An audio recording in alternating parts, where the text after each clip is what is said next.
Hi guys, this is me, Inner Hill Tarot, and welcome back to my channel, and welcome back to another video.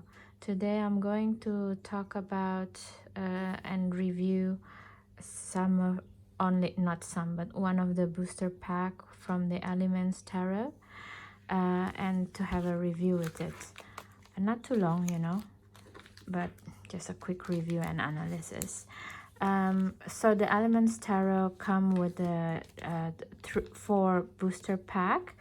Booster pack number 1 is 17 cards inside. The second one, another 17. All three of this is 17. But the fourth one, it's only have 7 extra cards inside, and it's all made by the creator of the deck, whose name is Seven. And today I'm going to talk about this booster pack number 4. It's already open by itself because why not starting with booster pack number 4.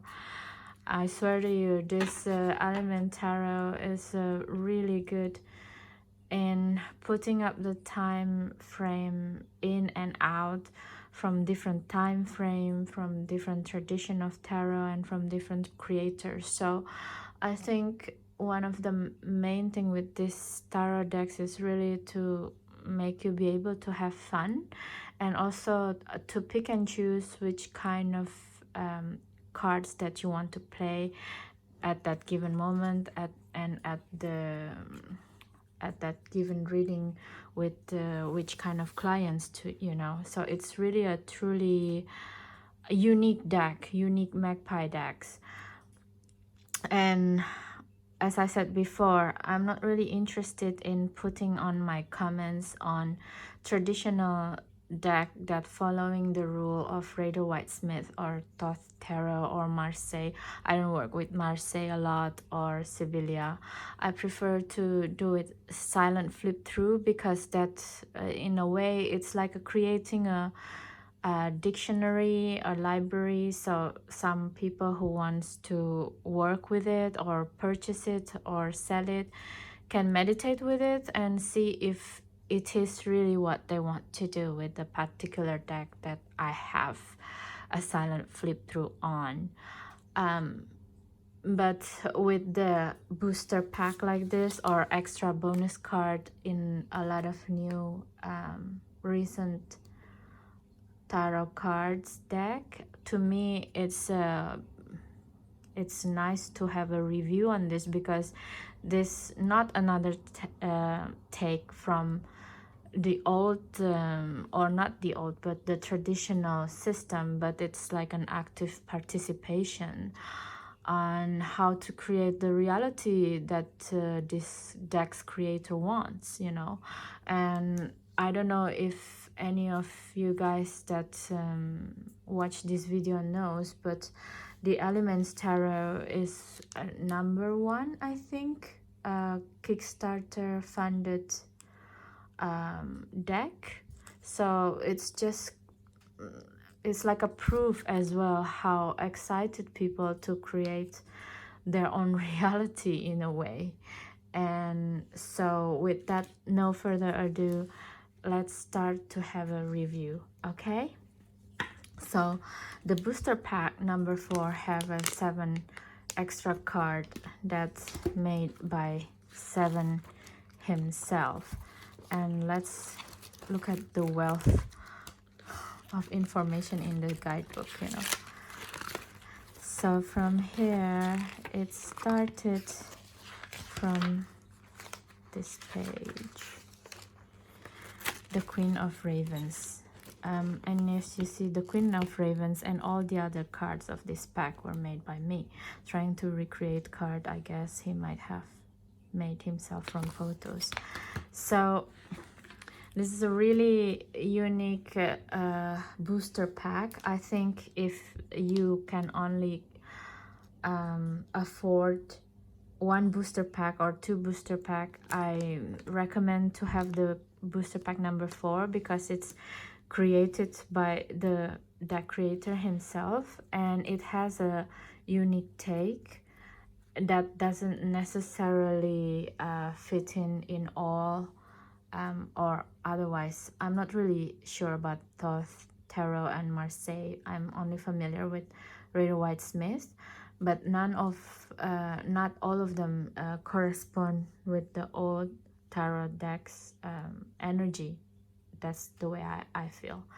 For example, this Queen of Ravens actually correspond to the Queen of Sword feeling, because the raven, it seems like equivalent of flight in the air, and to me it feels like Queen of Swords, you know. She's the one who's with the clarity, and it's in here. She's just, it's in the, even in the explanation, she said that it's the queen of the murder, leader of the things, leader of the wings, sorry. She remembers what evil you have done and the good as well. She will reward you for the later and punish you for the former. She's a quick judge, meaning she's someone, this Queen of Raven is someone who has a clarity, and to me it's really correspond to the energy of the Queen of Swords. Okay, and the back is also have a raven here. It's really cool. And the second card is the Oroboros. So I'm not sure about this card actually, because when I read it in the guidebook and what I've understood about the meaning of Oroboros, I'm not really agree, but nobody has to agree with anything that other people say, basically, right? Especially in the tarot realm, everything is very subjective. So to me, Oroboros is a type of energy, or it's depicted as a snake that's eating its own tail. And in a lot of tradition talking about how things are actually, energies never end. But in this card it's depicted that it's not infinity symbol, and it's not connected somehow. And also Seven said in his guidebook that this card is also a solid symbol of the rich, who take more and more just because it's there and they can take it, even though they don't need it. I'm not really so sure that the Ouroboros is a depiction of greed, to be quite honest. To me, the understanding of Ouroboros is really energetic renewal, you know. So I don't know, maybe someone else can talk in the comments about this and let me know what do they think about this card. Okay, and the back itself is a cat, two cats, and of course Seven made it themselves, so it's really cool as well. Okay, we go to the third card, is the Storyteller card, which is like this guy. I don't know, he looks like a zombie to me, and it looks like a zombie, and he has some mushroom, you know, on his body, on his person, and also bugs. And the creator of this deck say in the guidebook that this card is about the tarot reader, actually, the one who let me know if I understood correctly or not. Okay, my understanding from the guidebook is this card is about storyteller and tarot reader in general, people who tell the querent, or people who asking what do they think about their life, you know, people who wanted to hear the story of themselves. But for me, when I see this mushroom coming out from the body, it feels to me it's like and also the back is the mushroom. It's more like a old or tradition, pagan tradition, where when they still do human sacrifices, you know, and it's adopted by the Gnostic Christianism, like the Cathars, where when someone died, especially like leader of the church, what they do is like they will sew up the body inside the cowhide or something like this, and first of all they will make the person drink mushroom liquid and then sew them in to make the mushroom grown, and then after several days or weeks they will take the mushroom that came out from the body of the person and eat it and get high basically and get clear guidance from the mushroom god. So to me it's in self, it's like a story within a story, you know, the storyteller that become the story. And it's like a clear guidance, and I don't really know how I feel about this card and what kind of energy that correspond to the old ways of the Raider White Smith, to be quite honest. And yeah, so that is my opinion of this card and my review, but maybe I will get another guidance. We shall see. Okay. And the next card, number 4, this is one of my favorite card ever in a deck, and this is one of the reason in the deck, and this is one of the reason I think if you're considering getting just a certain of booster pack, that's why I recommend to get this card. Okay, this booster pack number 4. I think this is like quite a home run, to be quite honest, because you can use not just the front part of the card but also the back side of the card, and I will tell you why. So the front side of the card, it said the Queen of Strays. Okay, and the meaning of this card is that we create our own tribe basically, and the Queen of Strays is the mother energy that will taking care of all of this lost tribe of people, you know.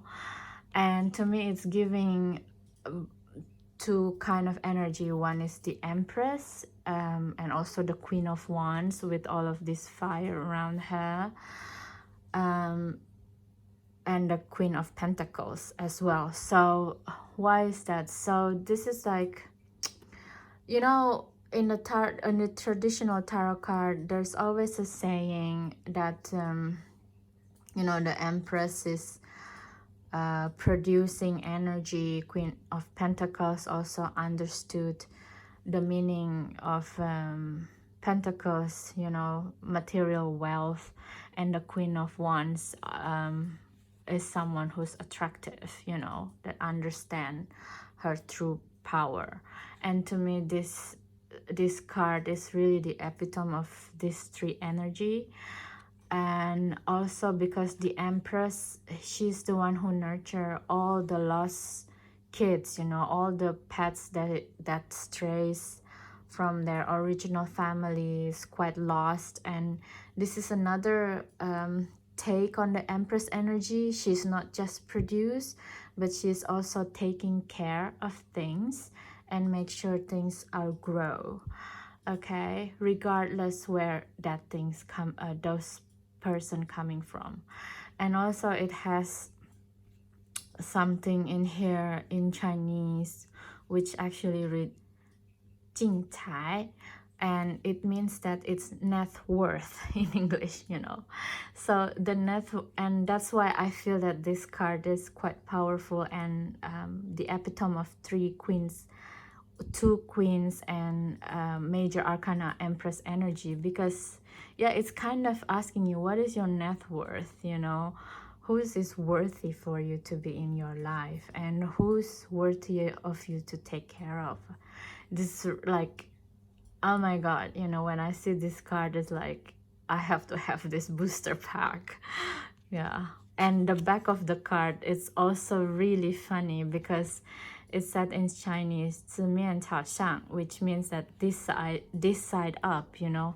But then the other side of it, there's also the cat doing the same, this side up. So it feels to me it's like it's like the full energy, you know, the Joker energy. Which side it is that you are on, you will still be up, you will still have blessing. It's such a cool card that you can use back and forth. Okay, and the next card, I believe, is card number 5, the Publishing Goblin. Yeah, this card is very interesting also for me. It's because it's like a different type of energy of the 8 of Pentacles, where you produce, you know, but you're a goblin, so you when this card come out, I feel that this is like an alternate or a little bit crooked side of the 8 of Pentacles in the old Rider-Waite-Smith. Like the Rider-Waite-Smith, that person in the 8 of Pentacles is like someone who is studying his art and perfecting his art in life. But the goblins, this publishing goblin, he just do it, you know. He doesn't care about the outcome. Will it be okay? Will it be good? He's a goblin. He doesn't have a feeling for it. He just produce. So it's I don't know if it's like a positive. Maybe it's positive when you're just like going through the grind or something and you just want to go through the day, but in a way it's kind of like to me it's like a little bit weird alternative 8 of Pentacle energy. Look at the back, it's quite cool. It's really sweet. Okay, so number 6 is the Alley card, and this is the epitome of this deck, right? It's the Alleyman card. And to me, when I see this card, is the combination of not the combination, but it reminds me of how the major arcana constructed in one of the major mass market deck called the Witch's Wisdom. In the Witch's Wisdom, the first card is not, in major arcana, it's not the Fool, but it's the World. And when I see this card, I have the same feeling, because the alley, in alleyways, you kind of like, you enter it, when you enter it in the first time, you kind of have the feeling of a fool. You don't know where it would lead up to. You don't see where it's going, what kind of restaurant or what kind of fake DVD store that you're gonna get into. It's kind of very exciting in a sense, but at the same time, you are also in the world, you know, in a completion in itself. There is a certain kind of energy in the alley. There's certain kind of people that's living in that area. So there is this certain kind of excitement, but at the same time you feel the need to be careful when you're in this area. So it's an exciting card for me, and it's connected with the Witch's Wisdom. I think in the future I will try to have a read with the Witch's Wisdom and this card, and I will see how it goes. Okay, and look at this. Wherever you go, you end up in the same place again, you know. It's again with this card, you know. Very exciting cards. And the last 2 cards, to me, it's connected in a way, and to be quite honest, I'm a little bit confused. Because the thing is, this card, the Lightning in a Bottle, it feels to me is like a energy of an Ace of Wands combined with an Ace of Cups, if you know what I mean. So it's like an idea that immediately evoke a feeling in itself. And honestly, I don't know how to make of it, of this card, you know. To me, it's not clear, the meaning of it, even though it's already in the guidebook as well. But I just don't know how to make of it. And maybe, but when I put it together with this lightning in the bottle, the last card of this booster pack, I feel that it's probably has something to do with the raw power and raw artistic prowess in one hand, but on the other one is the manufactured art, you know, something that's being made again and again and again because it's just too successful. And it's the same formula to create popular pop art and things like that, as opposed to something that's so raw and almost would never happen. It's one in a lifetime kind of creativity of idea. So that is my take on these two cards. And let's see the back. You see that this one is very manufactured, and this one is, it's like a energy plant, you know, energy. This one is like a nuclear energy plant, and this one is come from the universe, from the earth itself. So there is this kind of manufactured energy, manufactured certain feelings that is being done here. So in a way, maybe this can be an Ace of Wands replacements, or sometimes, because if we go to the lightning, it's very Ace of Wands, isn't it? It's something that come from the ether, and like, wow, it's something from the spirit. And this one is like something that's concentrated by the people to make the masses think, wow, this is like the new artist, this is like a new design, this is like the new invention of the year, when it's actually just accumulation of ideas from the 80s and they roll it into something new, you know. So that is my review of the Elements Tarot booster card, booster pack number 4. And I think it's such an awesome booster pack, and it's kind of it's a clear manifesto, if you will, of how to actively create your reality. And if you like this video, please share it, like it, comment it, and subscribe to my channel. It will help a lot on my channel, of course, and it will help me a lot also to grow as a tarot reader and a tarot collector, and people who collect tarot as artwork, basically. Thank you so much, guys. Have a nice day. Bye bye.